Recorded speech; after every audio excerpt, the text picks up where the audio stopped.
हमारे YouTube channel को subscribe करें नई वीडियो की न्यू अपडेट पाए रहिए सुनील कुमार इंदौरी वाला चैनल पर।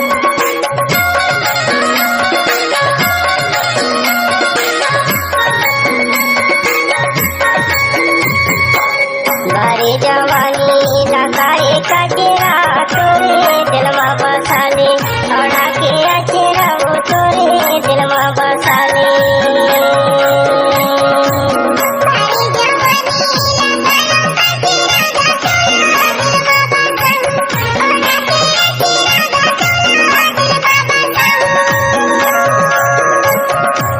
बारी जवानी लगाए कचरा तोरे दिलवा बसाले औड़ा के अचेरा वो तोरे दिलवा बसाले।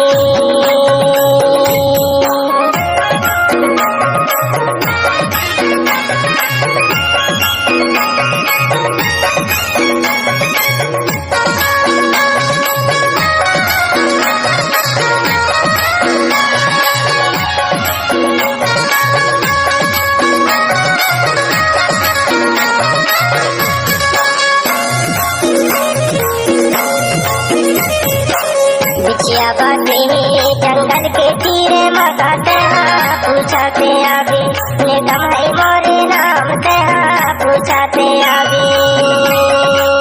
भारी जवानी लगाए कचरा तोरे दिलवा बसाले थोड़ा के अचेरा वो तोरे दिलवा बसाले।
जिला डिंडोरी पूरा थाना तेरा पूछाते आगे बढ़ गए